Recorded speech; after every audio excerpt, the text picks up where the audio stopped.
2013. At this time, I will ask Roberta to call the roll, please. Chairman Mallett. Here. Vice Chair Vilak. Present. Representative McNamara. Here. Representative Morgan. Senator Pearson. Senator Bates. Here. Peter Schaefer. Here. Leo Venturini. Lori White. Present. John Simmons. Here. Paul Dion. Dion, here. Kate Brewster. Here. And George Singh.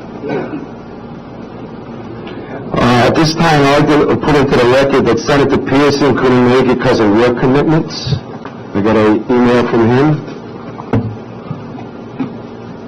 Thank you. We're going to start the meeting off with a briefing of what other states are doing compared to the state of Rhode Island when it comes to the tax structure in the states of Delaware, Montana, New Hampshire, and Oregon. And at the last meeting, we asked the Department of Revenue and John Simmons from the Rhode Island Public Expenditure Council to come up with some numbers for us. And at this time, I would ask Paul Dion to maybe start with his presentation, please. Thank you, Mr. Chairman. Just quickly, I would like to just identify what it is that was handed out on behalf of the Department of Revenue. You'll find a thick book, not quite as thick as this, but it's a list of all the sales tax exemptions that are currently in the state of Rhode Island. Yours is in a red binding. So if you look through that, you will see every sales tax exemption that existed, at least as of our 2012 tax expenditures report. In addition, you will also see how the other New England states treat those exemptions. There's some forecasts of foregone revenues from the presence of those exemptions in the state's sales tax. So it's very lengthy, and it makes for excellent bedtime reading because it will definitely put you to sleep. But there's a lot of good detail in there, and a new report will be coming out in January. The next piece is a blue and white table that shows state and local sales tax rates as of July 1, 2013. This is from the Tax Foundation. One of the things that we wanted to clarify for everyone is that particularly there are only 13 states that have no local option sales taxes. Rhode Island would be one of those. Actually, most of the New England states are in that category, if not all of them. But one of the things you have to think about when you think about a sales tax is that many states, there's an add-on at the local level, and it's often done at a place where most of the population lives. So I'll just quickly, if you look at Arizona, which is the third line, and that would be in this table here with the blue and white. The third line, you can see that their state tax rate is 5.6%. Their average local tax rate is 2.56% for a total combined rate of 8.16%. But if you look at the far right-hand side, the minimum local rate is 0. It means you don't have to do it. It is literally a local option. But the maximum is 7.125% or 7 1/8%. So you can literally pay in Arizona in excess of 12% in sales taxes, depending on where you are when you purchase taxable goods and services. So like I said, there's 13 states that do not have a local option. Pretty common. New England does not have it. But you can see many other states have it, and they range very significantly. And as a result, just focusing on that, Arizona, again, on a state basis, they're the 27th ranked by sales tax rate. But when you throw in the combined rate of the local option rates, they move up to 9th. And that is a significant change. So I think it's, I don't want to say it's misleading, because factually it's correct. We have the second highest state sales tax rate in the country. But there are local option taxes that will change that dynamic and can change them significantly. You can see Alabama is another one that has huge changes based on the local option rate. So that's just a table of all of the states that have the sales tax in their local options.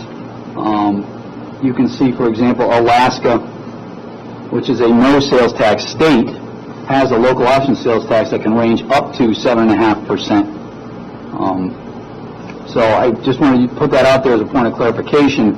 You can see Rhode Island, which is number 2 at 7%, falls to number 20 at 7% when local option taxes are factored in. By the way, I'll happily answer any questions as we go if there are any. The next group, there's a sequence now that should be 1, 2, 3, it looks like it's about 5 pages. This is looking at some census definitions. You'll start off with bar charts on the first 2 pages.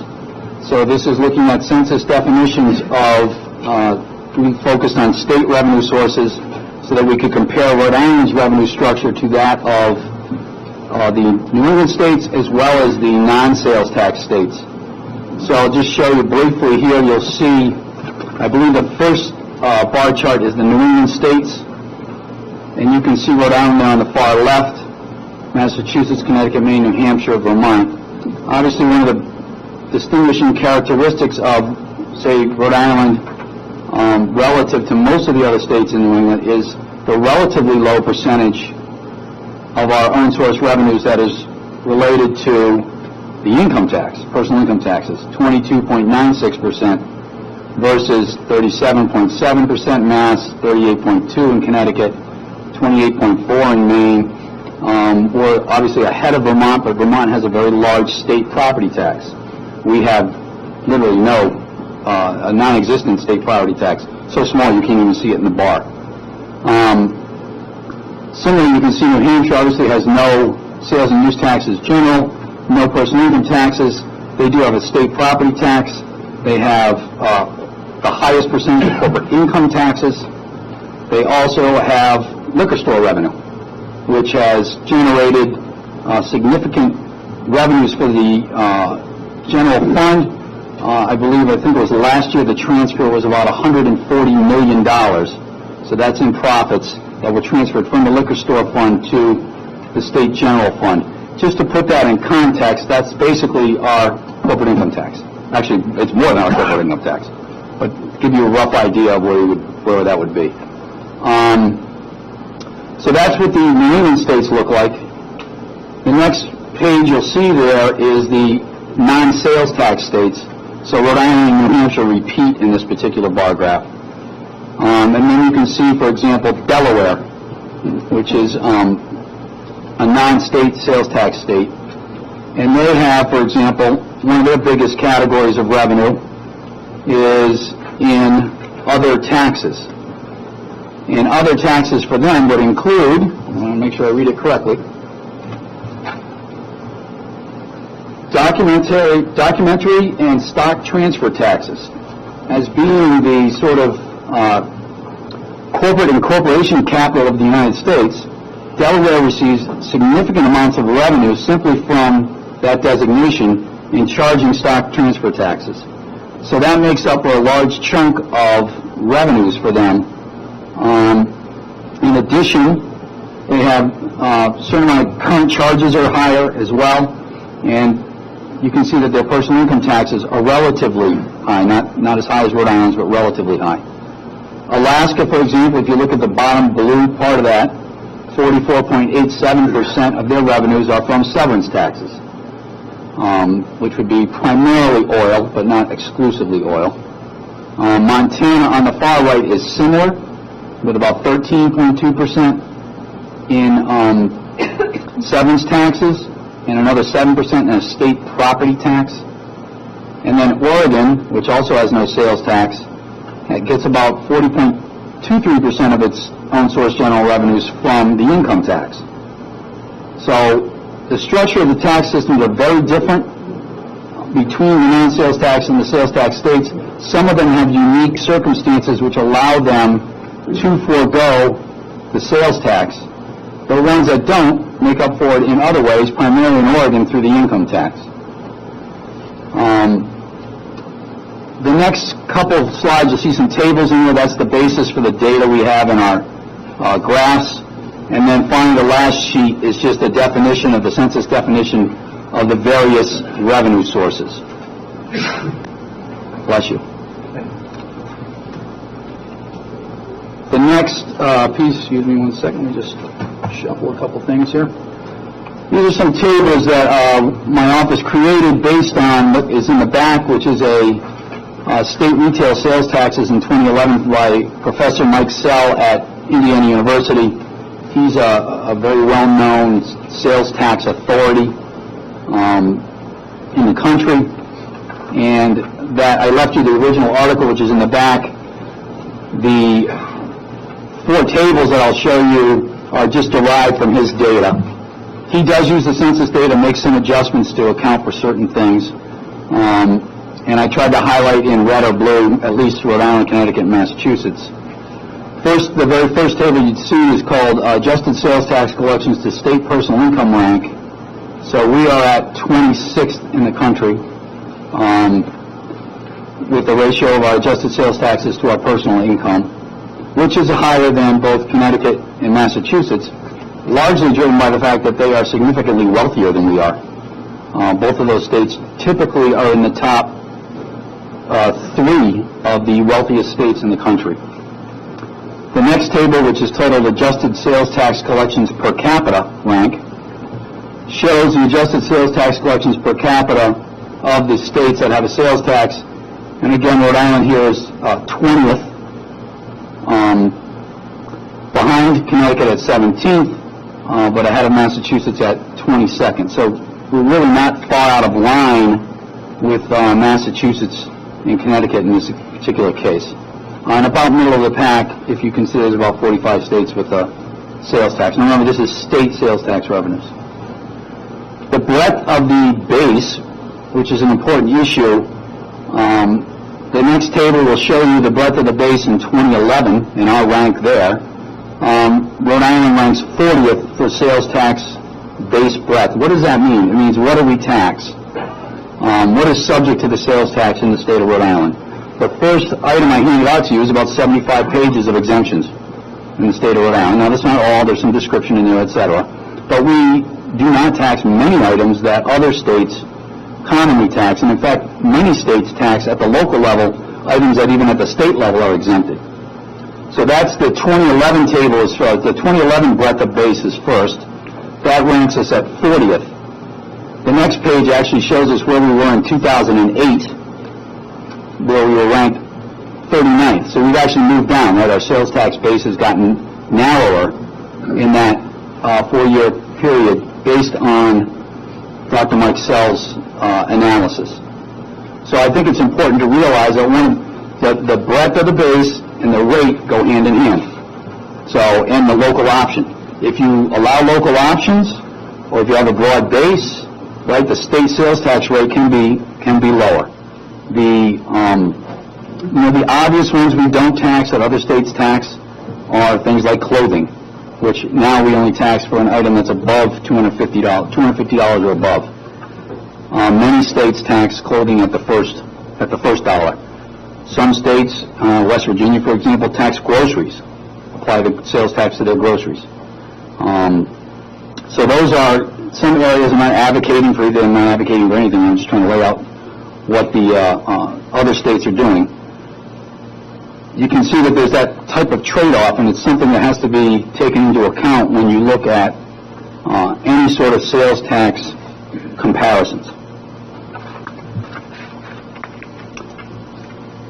That's pretty much everything I have, Mr. Chairman. I'd be happy to answer any questions. Do any of the committee members have a question, Mr. Taylor?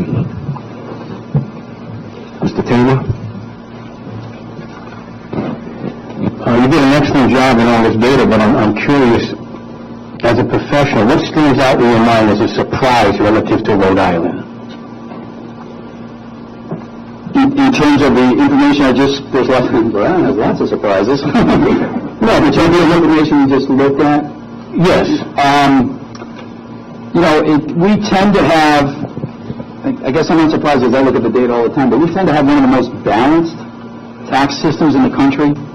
There is really no, in particular item, if you look at that first chart here that had the New England states on it, you notice that the components, they're all relatively tight in a variance around that, the highest being the income tax, but it's still relatively low.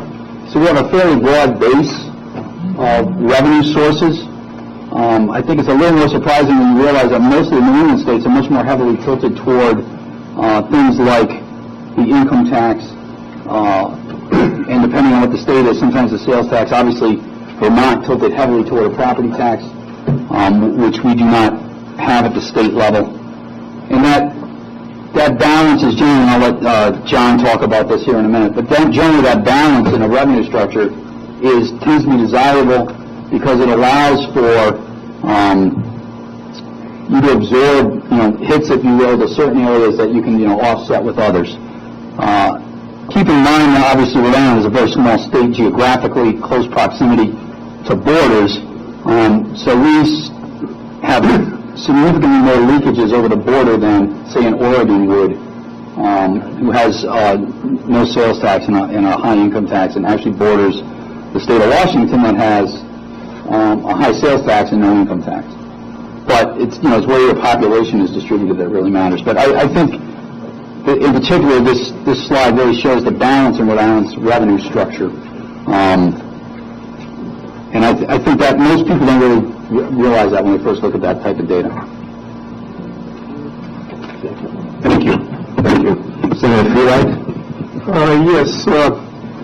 Some aspects of your presentation really stood out. In the first part of your presentation, that really stood out to me was the idea of the addition of the local tax and where Rhode Island would stand when we compare, say, second in terms of the rate, but then when you add in the local rate, then we're ranked 20th in the comparison because of the fact that a lot of these other states have a local minimum tax.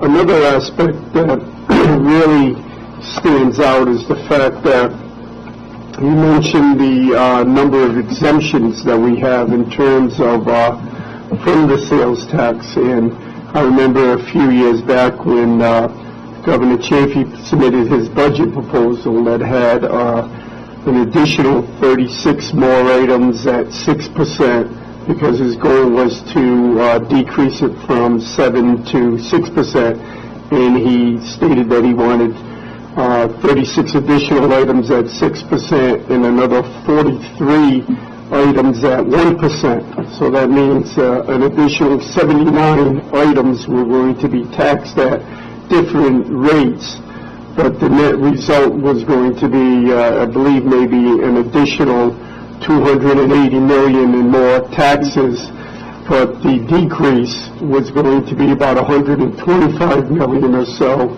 because you're going 1% less. So that 900 million would be divided by 7, so that'd be like 125 million less. So there'd be an additional, say, 155 million. But my question is more in regards to, is there a way, other than what you showed us here in that breadth of the tax base rank, how many items can be taxed and how many items are taxed per individual state? So the first document I gave you that has the red binder will at least show you what the other New England states do relative to our own exemptions under the sales tax.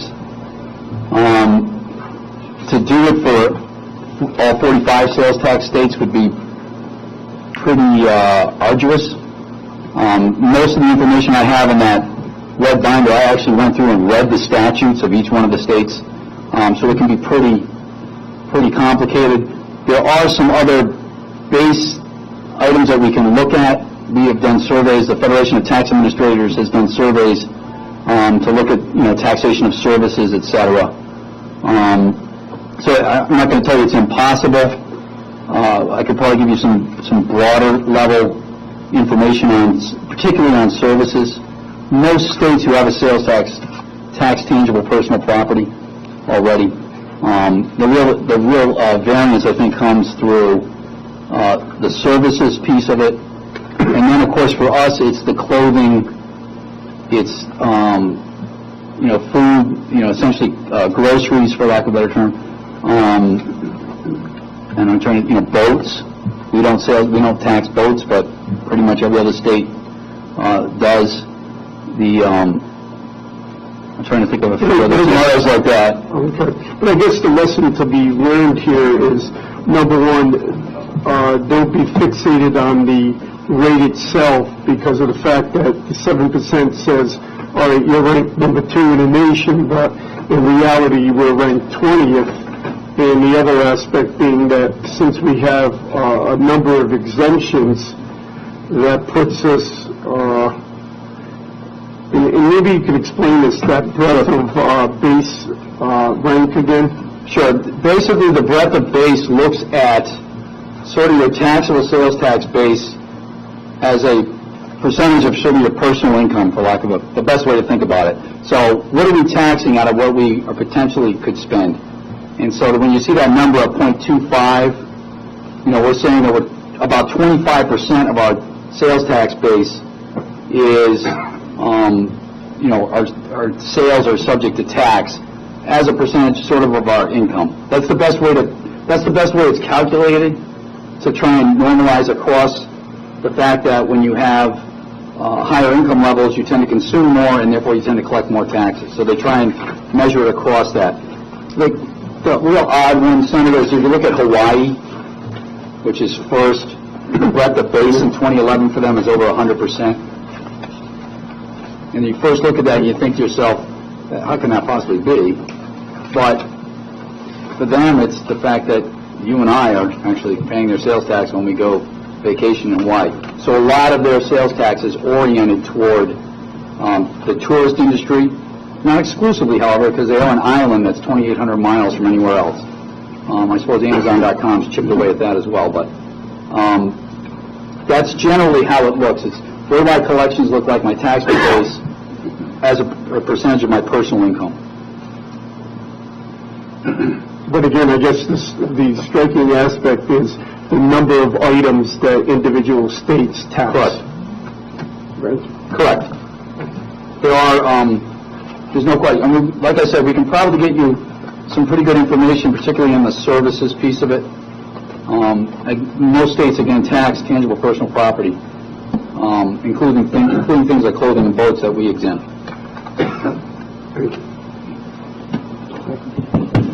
Thank you, Senator. David Montalino. My question here on this is on the local option. I don't see where the lodging and meals local option falls in. Does that? This was a general. All right. So there's a way that there's what they call a general sales tax, and then they have what they would consider to be sort of selective taxes. And selective taxes generally include sort of meals taxes and those types of things. So, for example, this is another area that's probably not well known. New Hampshire has both the meals and the lodging tax, and they're at 9%. So even though they don't have a general sales tax, they have a selective sales tax on meals and lodging. Similarly, they have a tax on telecommunications services. So they don't have a general sales tax, but they have a selective sales tax that applies just to telecommunications services. And those rates can vary. The telecommunications services tax, for example, is less than the meals and lodging tax in New Hampshire. That's why you don't see that on the general sales tax table, the first table that I handed out. Kate Brewster. Thank you, Paul, for this information. You pointed out that in terms of the breadth of our base, we actually dropped at least 1 point or 1 ranking. Is your sense that that's because we're exempting more items, or other states are broadening their base, or is something else going on that would cause that? That's a good question. We have added some exemptions. I'm trying to think. When I first started with the state, I won't say how long ago that was, but I think we had 52. Now we're in the 60s. Some of it has to do with personal income amounts as well. But I don't think there's any question that there has definitely been some broadening and enhanced, to be honest with you, enhanced enforcement by other states, particularly those who are heavily reliant on a sales tax. So South Dakota has no corporate income tax, no personal income tax. So they have they're the broadest base of sales tax in the country. So they tax lots of services, all tangible personal property, except maybe groceries, but I'm not even sure that they exempt those. And there can be increased enforcement activities, for example, that would drive up some of your collections. That's a pretty common when things look bad. They send out the tax collectors to make sure everybody's paying what they're supposed to be paying, at least to start. So it's a combination of all those factors. There's no question that we've added exemptions over time, including even from 2008 to 2011. Some of those you will see in the first booklet I handed out to you. You can see. We tried to put in there some of the tax law changes that have occurred between the last time we put out the tax expenditures report and this time.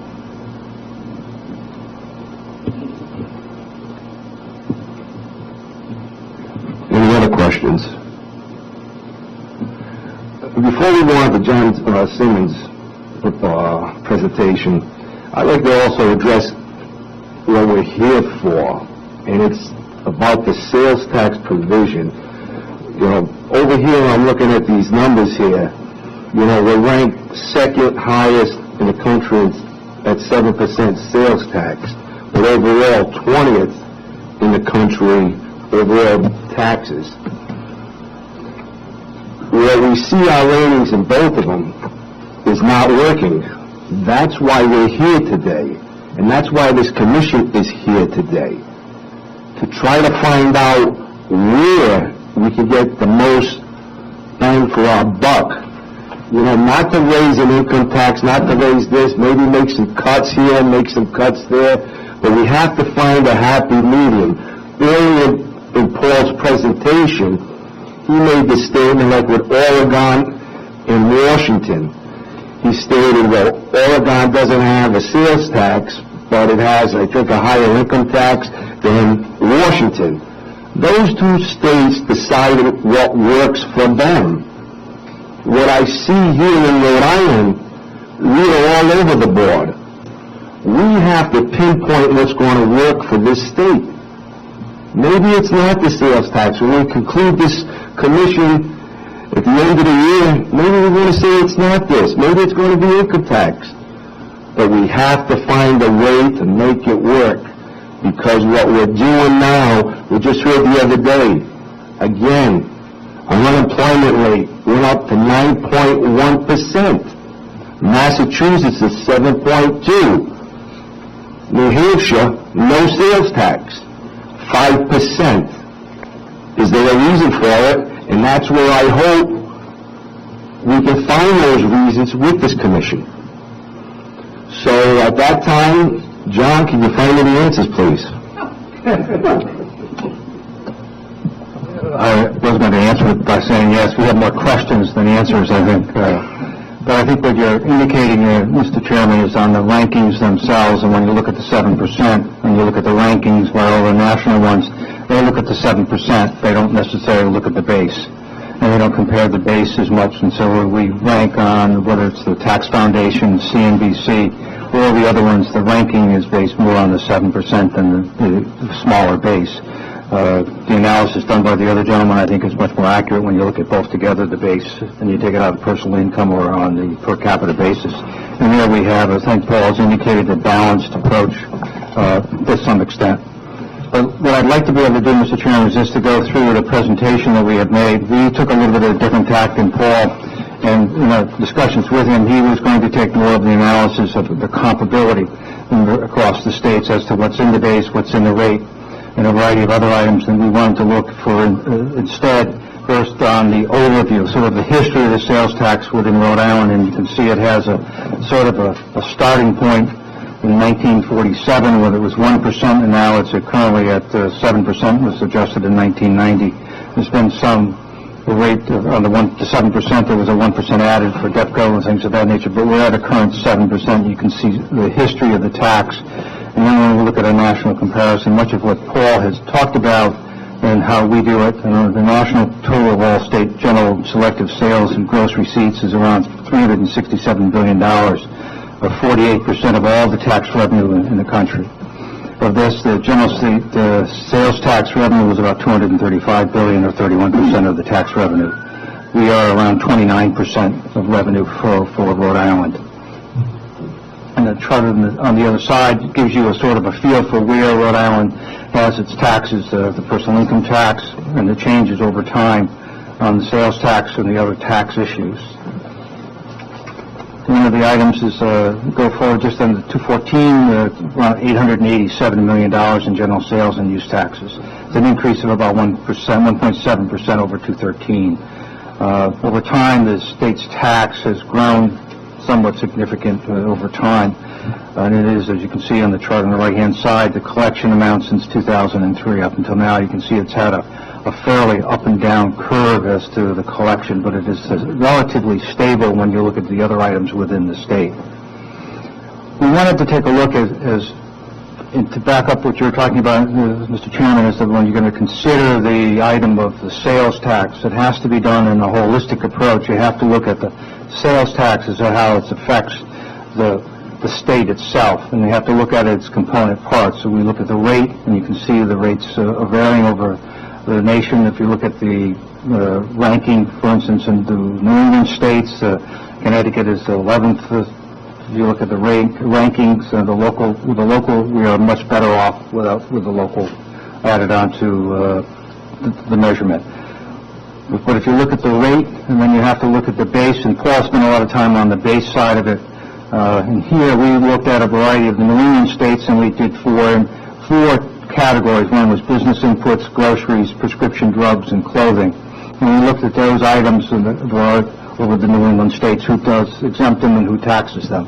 And you can see each state has its own mix of what is within the base or not within their base. One of the items that we're most concerned about when one looks at is the business inputs, for instance, for the idea of pyramiding. We'll talk about that a little bit later. Then on the groceries becomes on its regressive nature or progressive nature of the tax itself.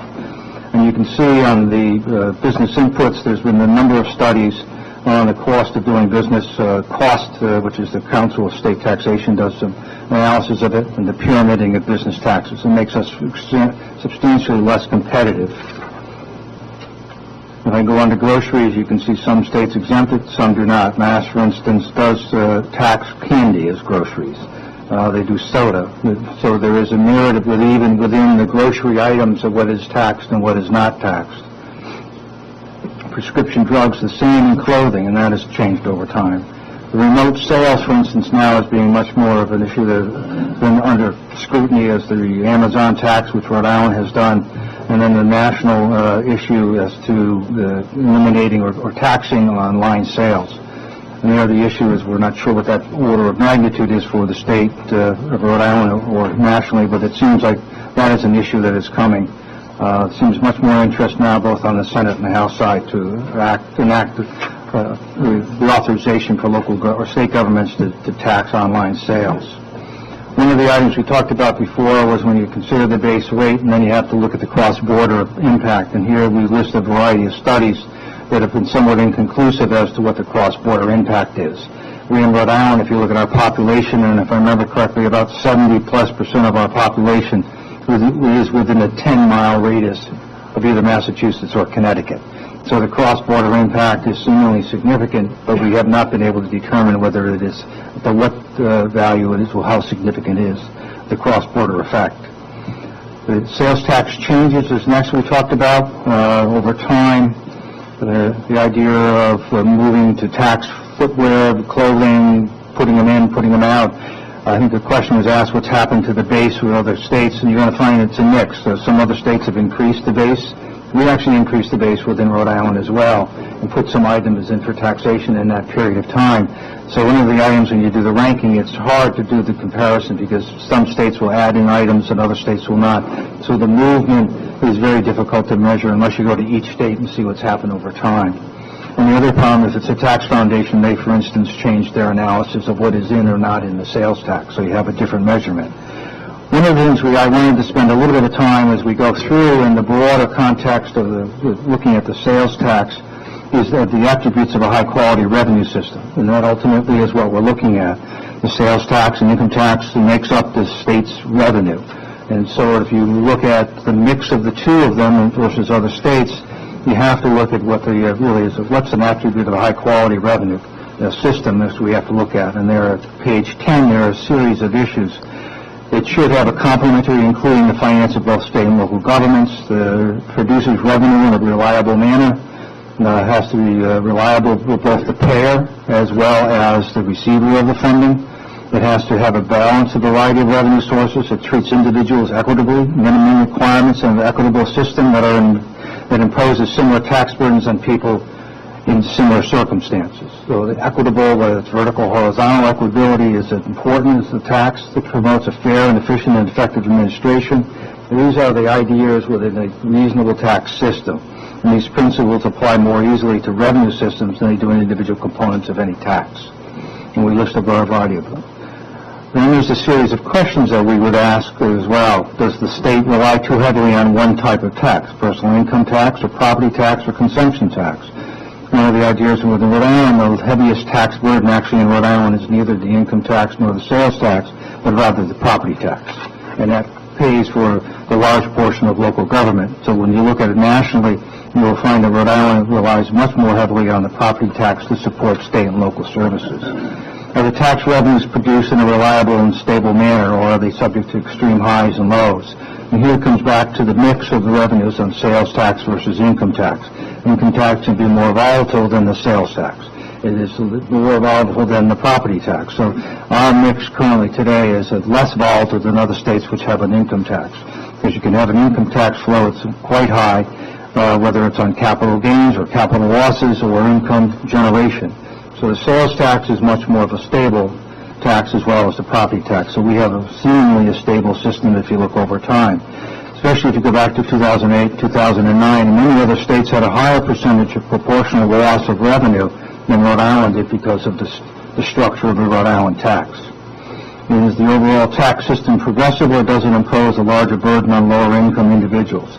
Some would argue the sales tax is much more regressive, but then when you put in the exemptions, it becomes much less regressive and becomes more progressive because it does not tax the sustainable issues. For instance, groceries, for instance, is not taxed here, where it is taxed elsewhere, which would make it much more regressive. The other items of the system easily to understand and are compliance cost minimum. We would believe a sales tax, a consumption tax at the point of sale, whereas now it's much more easier to administer than a variety of other taxes. Does the tax system encourage or discourage job creation? And does it compare favorably to tax systems in neighboring and competitive states? And here we believe the sales tax, if you could begin to go into business inputs, would make this a less competitive system. So a narrower base versus other states makes us much more competitive. A narrower base in other areas makes us less revenue production. So it has to be looked at, I think, in the areas to which you exempt to make sure that we are not having a business input tax which causes pyramiding. Now, if we look at the Rhode Island tax and how we look at the tax here in Rhode Island, as you can see, the rate, when you look at the collections on a per thousand and a per capita basis in some other states that have the 7% rate, you will see that we are relatively low on the 19.1 versus New Jersey at 18.7 on a per thousand on the tax, where Indiana, Mississippi, and Tennessee on a per thousand basis tax higher on the sales tax.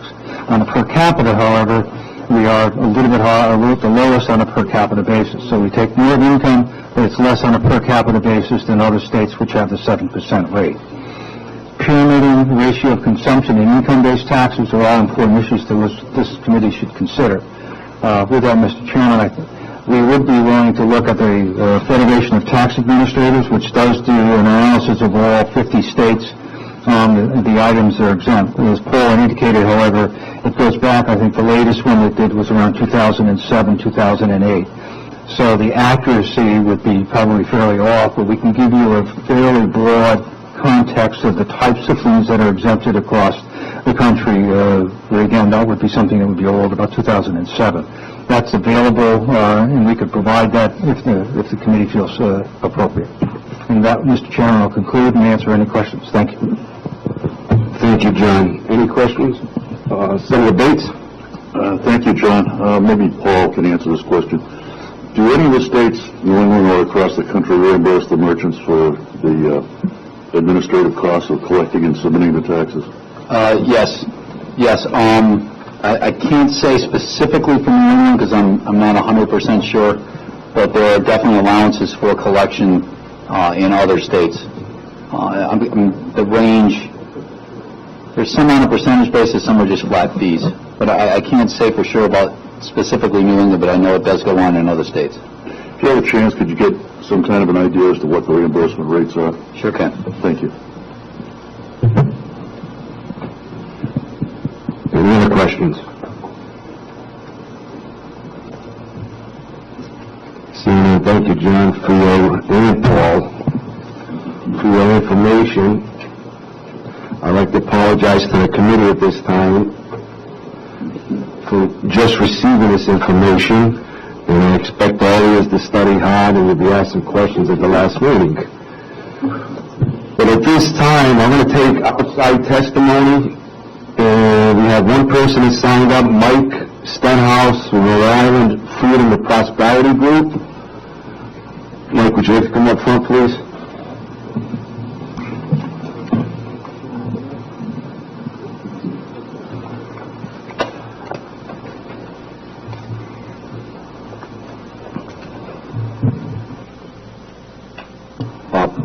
Thank you, Mr. Chairman.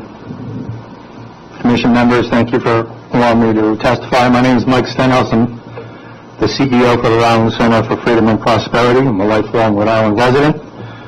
I have a degree in economics from Harvard University, and I'm a two-time small business owner in the state. Our center is a nonpartisan public policy think tank, and we're committed to the principles of the free market system as the means to improve our state's competitiveness. We're here today largely because of the 0.0 sales tax report our center published in 2012, and I think you each have a copy of that. We're not here to go through the report. We updated it earlier this year, which is the version you have, but we just ask you to take a look at it for your reference because it does answer a lot of questions that were asked at the first meeting. The reform we're considering here likely represents the largest tax relief and economic stimulus plan ever considered by this state. So we understand that it's big, it's scary, all those things. It's our assumption that the purpose of this commission is to determine if our state is in need of a game-changing reform agenda. And as you indicated, Mr. Chairman, we think it is. Our current tax policy simply is not working for this state, whatever it is. If this reform provides the desired benefits, and if this reform can be viably implemented. To me, that's what we're here to talk about. But understanding that today's hearing has a focus on state-to-state comparisons, which I'll get to in a minute, I'd also like you to look at the report card that we put in with you. Now, this is 52 national index comparison, so it is a state-to-state comparison. Again, I'm not going to go through it, but it's there for your reference. John, it was RIPEC's 2011 report that talked about 7 or 8 of those that inspired us to take a broader look. So this is our second annual report. 52 indexes of study. We get D's and F's in over 75% of them. Again, our tax code is not working for this state.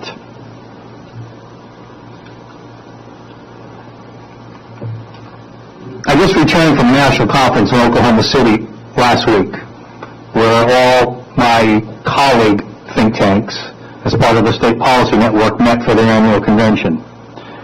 And I think it's important for you to be aware that many other states, and we heard the stories there, are aggressively seeking major reforms to improve their state's competitiveness, to grow their economies, and to create good jobs for their residents. It's our goal, it's our hope, to convey to you that elimination or serious reform of the state sales tax, its burdensome sales tax, is not an unbelievable, pie-in-the-sky, unachievable policy goal, but instead a bold but sound policy reform. And it's on a level with what other states are doing. They may be attacking it a different way. In fact, in most states, it's the income tax that's being reformed. We can answer later why we chose the sales tax, but that's not part of a state-to-state comparison. So I'll get back to that. We're going to be looking at many, many facts and figures over the coming meetings, over the coming months. And typically, Kristen, we look at them in numbers, we look at them in charts, we look at them in tables, something like this.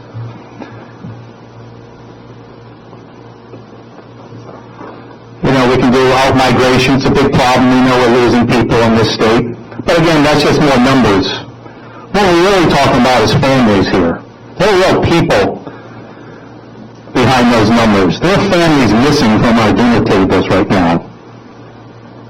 Children, graduates looking for work in other states, parents retiring to lower cost of living states, families and businesses uprooting and moving someplace with better opportunities. Grandma and Grandpa have fewer people at their Thanksgiving table now. So I ask you to keep that image in mind as we go through this. We're not just talking about stats and figures, but real people, real families affected by public policy. So, Mr. Chairman, Commission members, we believe that public policy in this state is tearing families apart. Our Senate believes that major reform of our sales tax will help bring family members back to that table by ensuring that renewed opportunities exist, yes, right here in our state, for those who wish to succeed. We're all well aware of, some of us are embarrassed by, our state's perpetually poor rankings. We should be. Indeed, the status quo is the enemy of our future. A new tax policy path is required. The status quo is not working for Rhode Island. And if there's only one takeaway I ask you to take home with you today, that's that this state, all elected officials, and you as a commission, and all of us as public opinion leaders, have the power to change that future for the better for our citizens. Other states are doing it, so can we. Okay, so what can we learn from other states? We'll take that approach. Paul, thank you. John, thank you for your good analysis. What national trends are relevant state-to-state comparisons? Well, first of all, as compared with other states, Rhode Island's in what we would call a death spiral. We're losing population, especially in terms of taxpayers. We're losing the in-state migration battle. Higher income people are leaving the state and it's being replaced with lower income people. Yet our budget continues to increase. That's an increased tax burden and an ever-decreasing tax base. This is unsustainable and it only further perpetuates a death spiral. So how do other no-sales tax states do it? We published a report today, which I think you also have, 0 sales tax, how do other states do it? So we called it. And let me just share with you some of the findings. First of all states with the 0.0 sales tax have seen population growth recently, while Rhode Island is losing the population battle, especially when it comes to in-state migration, out-migration, I should say, in our case, of taxpayers. As this chart shows, Rhode Island is the only state among the if we include Rhode Island with the no sales tax states, we're the only state that saw loss of wealth from this destructive out-migration trend, losing over $2 billion a year in adjusted gross income. $2 billion. Billion. And these micro-findings in Rhode Island are consistent with national findings. Over the last decade, on net, more than 4.2 million individuals have moved out of the 10 states with the highest state and local tax burdens. 4.2 million moving out. Conversely, more than 2.8 million Americans migrated to the 10 states with the lowest overall tax burdens. Tax policy does affect the migration of people, and it is indeed people, families, at the dinner table that are lifeblood of any state. And it's job opportunities that attract people. And again, in this regard, Rhode Island, with our high taxes overall and our high sales tax, we lag far behind.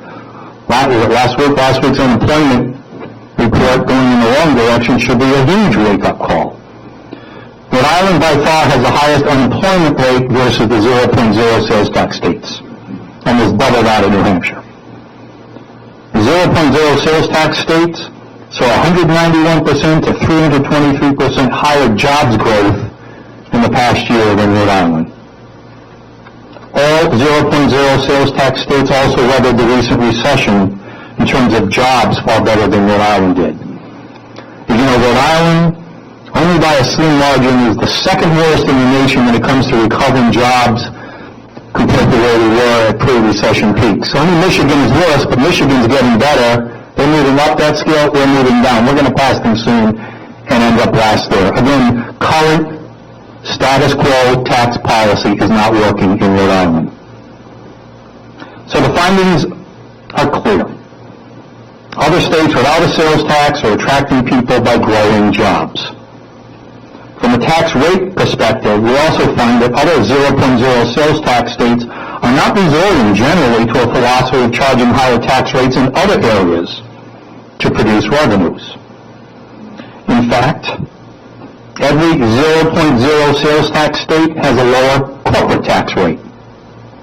Every 0.0 sales tax state has a lower gasoline tax. Every 0.0 sales tax state has a lower cigarette tax. Every 0.0 sales tax state has a lower estate tax. 3 of the 5 0.0 sales tax states have lower capital gains tax rates, and 2 of the 5 have lower top income tax rates. So in short, other 0.0 sales tax states are not counterbalancing the absence of sales tax revenues by increasing other major tax rates as a general policy. So how do they get the revenue then?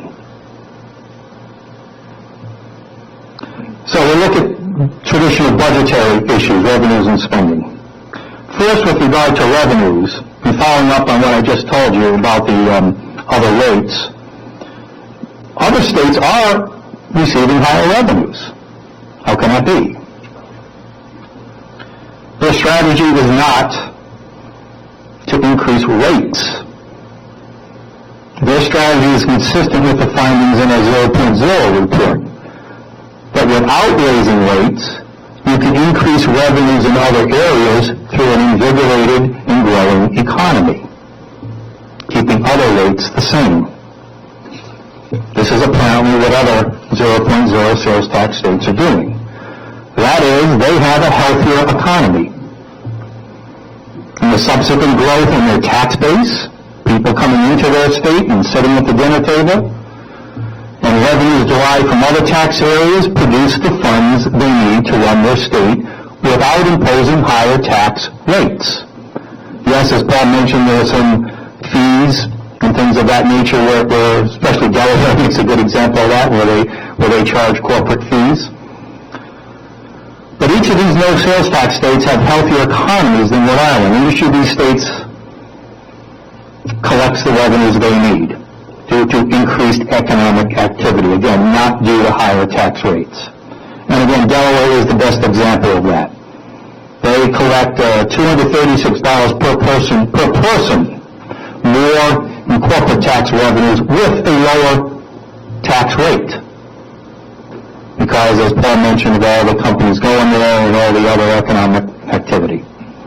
So therefore, our center suggests that in order to produce the revenues that Rhode Island needs to pay for all the promises and obligations that it has, that we must move towards a tax policy that creates rapid economic growth.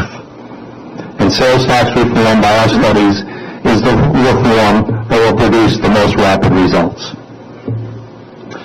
With regard to spending, all of the non-sales tax states simply spend less per resident than does Rhode Island, all except Delaware. On the handout, on that report we gave to you, all 4 0.0 sales tax states spend less on public welfare, less on interest on debt, and less on utility expenditures. But simultaneously, all 4 states are able to spend at higher levels, and arguably equally, if not more important areas to our personal daily lives. More on highways and infrastructure, natural resources, parks and recreation, as well as more on education and corrections, again, except for New Hampshire in those last 2. Third, with regard to actual budgets, it's not an impossibility to consider actual cuts to our state budget. According to the Tax Foundation, and they're going to present more of this when they visit us in November, visit you, I should say, over the past few years, many states have made real reductions to their general fund budgets. And finally, Mr. Chairman, if I may add just one additional item regarding state-to-state cross-border shopping, a question that came up in our first meeting and a question or an item that was mentioned today as well. There have indeed been some studies done on this, not for Rhode Island, but in New England. In our 00 sales tax report on page 5, in the left-hand column in the middle, this documents how the cross-border affects shopping with New Hampshire, a 010 sales tax state, with its border states of Maine and Vermont. Maine, according to the study, lost as much as $2 billion in retail sales to New Hampshire, and that's just the border counties of Maine. Not the whole state, just those right on the New Hampshire border, because of the zero sales tax. And Vermont suffered similarly, also losing over 3,000 jobs, according to the report. But here's what's interesting about that for Rhode Island. And this was based on testimony from Paul Bachman, who appeared at the House Finance Committee hearing earlier this year. He's from the Beacon Hill Institute in Massachusetts. And he concluded that Rhode Island is likely to benefit significantly more from cross-border shopping than what New Hampshire currently enjoys. And here's why. From a cross-border perspective, Rhode Island's unique geography positions us well to attract shoppers from other states. First, we're a small state. We're enveloped by Connecticut and Massachusetts. Those states have the fourth and fifth highest incomes in the country. Wealthy people, comparatively, at least compared to what New Hampshire has on its borders. Second, these states, Rhode Island, Connecticut, Massachusetts, are connected by Interstate 95, running right through the middle of our state, which provides a great conduit to transport shoppers not only across borders, but tourists from other states who may be going to Cape Cod or Boston or other northern New England destinations. We all know from experience, although no one can admit it legally, that we've considered stopping in New Hampshire to pick up something on the way through. My kids do it. Of course I don't. But even more significantly, Rhode Island has a higher population density on our borders than New Hampshire does. The counties in Maine, Massachusetts, and Vermont that border New Hampshire have an average population density of about 400 persons per square mile.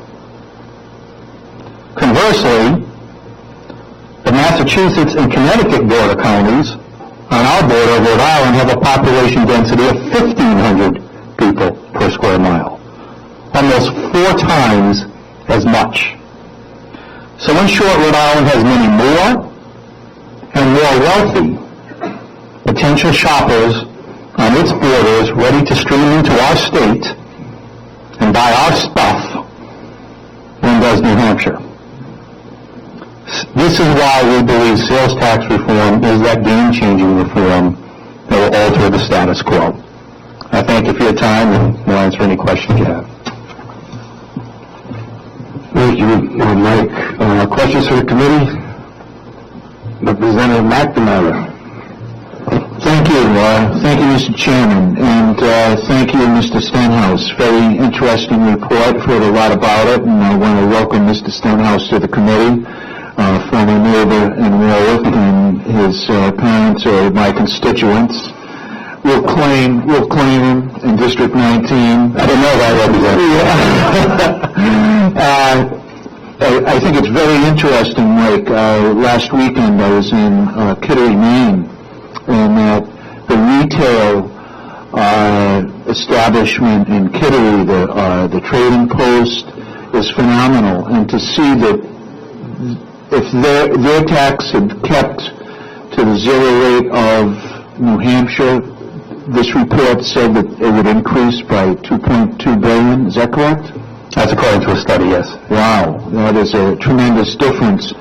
But it's interesting, several years ago I introduced legislation that matched the Massachusetts tax holiday, and a high-quality wood stove vendor that we know on Warwick Avenue, that I won't mention, that sells high-end, excellent products, They have friends and colleagues in Massachusetts, and I couldn't believe when they approached me relating to this tax and told me about the difference that zero tax holiday made in terms of volume for a shop their size.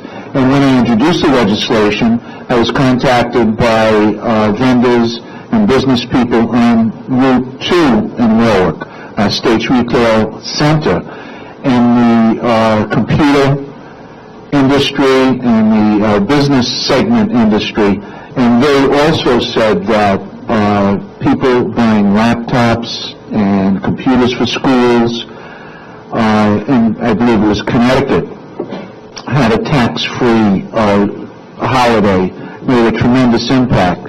So Warwick business people have expressed a great deal of interest, and I further think that those tax holidays, they were defeated. I know Representative Ruggiero took up the cause afterwards, and I think minimally we have to remain competitive with Massachusetts, both Massachusetts and Connecticut. And when we hear small business people telling us that they're being negatively impacted by these tax rates, that it's something that we have to be much, much more aware of, that we do live in a very small state, and 95 is, a conduit for potential sales. So, I thank you for your testimony, and I know from Warwick merchants, we've heard very similar stories. So thank you. If I may, Mr. Chairman? Yes, you may. So you can imagine me sitting here looking at all of you. You had difficulty passing a sales tax holiday for a weekend or so. We're talking about a permanent sales tax holiday here, so we understand that it's daunting, but we agree with where you're coming from. Thank you, Representative. Mr. Taylor. And I like to say that Mr. Taylor's from, he owns a business in Burlington, Ace Hardware. So I really appreciate him serving on this committee to give his perspective as a business owner on the border of Massachusetts. Thank you. Thank you, sir. Thank you for your presentation. The question I have is, any experience, any information relative to those states that did have a sales tax and then went to a 0-0 sales tax? Nobody's done that. Okay. We'd be totally starting a whole new trend there. In recent memory, do you recall any states that have gone from a sales tax to 0-0? No, it's never happened. Okay. The 5 states that don't have a sales tax, never happened. So there's an opportunity to perhaps set a precedent. Hopefully. Thank you. May I follow up, though? There was a proposal not to go from 6.25 in Massachusetts from the governor there this year to go down to 4%. Right. And I don't think he had much luck with that, to be honest with you. Yeah, no, they were looking to raise income taxes as a way to pay for it, and which is what we're recommending, we don't do. But again, we do have to be aware, and that's our whole point, that somewhere, someday, states around us are going to do something very competitive to try to remain competitive. It's happening throughout the country, so we can either be reactive behind the 8 ball, or we can get ahead of the curve and be proactive ourselves. Paul DeRoche from the Greater Chamber of Commerce, Province Chamber of Commerce. Thank you, Mr. Chairman. Michael, there are people throughout the state who say it's totally unrealistic to go 0.0 sales tax, only because of the tremendous amount of revenue that's going back. How do you answer that? Well, if we believe the status quo is fine, then I share their concerns. We don't. We think something has to change. And what has to change is, as we've mentioned in here, we have to spend less money. And if we can spend less money as a result of eliminating the sales tax, then that's a change that this commission will evaluate, whether that's viable or not. We do make up, and again, you'll have a chance to prosecute, if you may, the company that wrote the software for the model we used. But according to that model, that stamp model, two-thirds of that revenue returns through that increased economic activity I talked about in other taxes, income taxes, gasoline taxes, cigarette tax revenues, again, without raising those rates, just because of economic activity. But yes, it's not a revenue-neutral approach, and we've never said it was from the beginning. But again, this commission will determine whether we need something of that magnitude or not. And may I follow up? That will probably be the last meeting. You know, I have a schedule in front of you. We'll go over it after, you know, in December, to look at that, how we can pay for this program, possible. Senator Fiag. Thank you very much, Mike, for your presentation. And early on, I spoke about the different schools of thoughts, I guess, in terms of a previous proposal to expand the, the sales tax items at 6% and 1%, 36 of them and 43, and then trying to bring down the rate itself. Your group seems to present a proposal to eliminate all the sales tax, and I know the General Assembly has been behind one of the items that seems to have discussion now and then, and that's the boat tax, where the economic impact hopefully has outweighed the sales tax itself.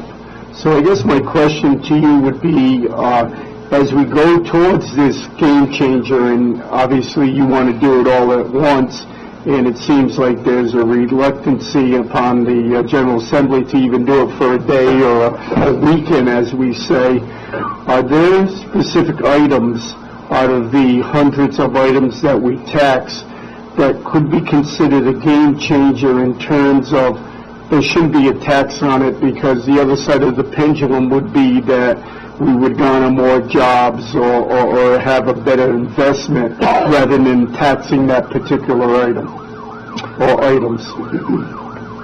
My research guy here, Justin, I don't think we've done any studies down to that level, but you did mention the boat tax. Our report does mention the liquor tax, because we do have a little history there that we know in Massachusetts imposed a sales tax on liquor. They tried that, was it 2009?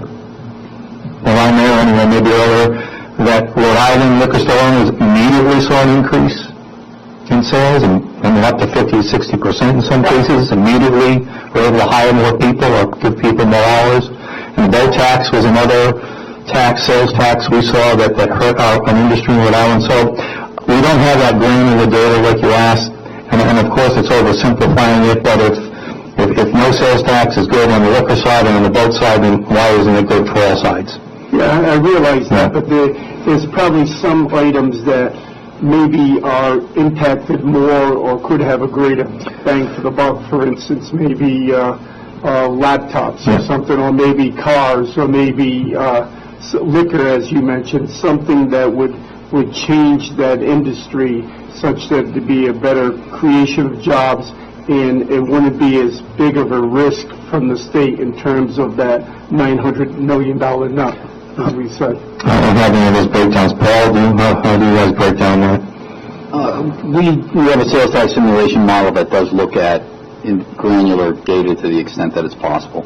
It's not perfect, though. We do not have, for example, individual returns that would allow us to look at boats or something like that. But we have a simulation model that approximates at least what some of the impacts would be. And Senator, I would just say that we'll talk about it, I think, in an upcoming meeting, but the business compliance wouldn't change much. For a store, if we were to exempt laptops, for example, one of the problems with the sales tax, as someone asked earlier, about how store owners, and I'm sure Mr. Tanos, Taylor, you know this, you still have to go through the process of collecting, reporting, and remitting sales tax, and it's a lengthy process. It can be a costly process, and just to eliminate one item, but not all those, doesn't save any compliance costs. So we're saying, I think, when Mary Beth was here last time, Ms. Caligari, she mentioned we're looking to simplify taxes. But eliminating it totally simplifies it. Well, again, but getting back to your premise in terms of what item within several items that are taxed within an individual store, for instance, a car dealership or some business that taxes one particular item, maybe that would be something that would be worth investigating in a model to see what the impact would be on that particular type of industry. In other words, at one time, we didn't have taxes on clothing, and it was probably Rhode Island's best-kept secret because one of our candidates for governor at one time wanted to advertise that aspect of it, to bring people to the state to purchase clothing. But, you know, the boat industry seems to have been successful from that aspect, and it would be nice to have some research on individual components to see whether or not those particular other industries that have a sales tax. I understand exactly where you're going. There's two questions I would just think out loud. First, we'd have to find those components through state figures, A, and then we'd have to see if the model, the stamp model, can somehow project. Now, the model is not designed to look at those individual components, so we could make a fuzzy calculation that if, let's just say, laptops produced X amount of million of sales tax revenue, and we reduced the sales tax by that same X million, that you would get these results. But it wouldn't be a perfect apples to apples. So I understand where you're coming from. I'm just not sure we have any tools to effectively measure that. Thank you, Senator. Mr. Dion? Yeah, thank you, Mr. Chairman. Mr. Stenhouse, I was curious, you talked a lot about the non-sales tax states not making up any revenues through higher tax rates. I'm wondering if you have looked at all at the tax base.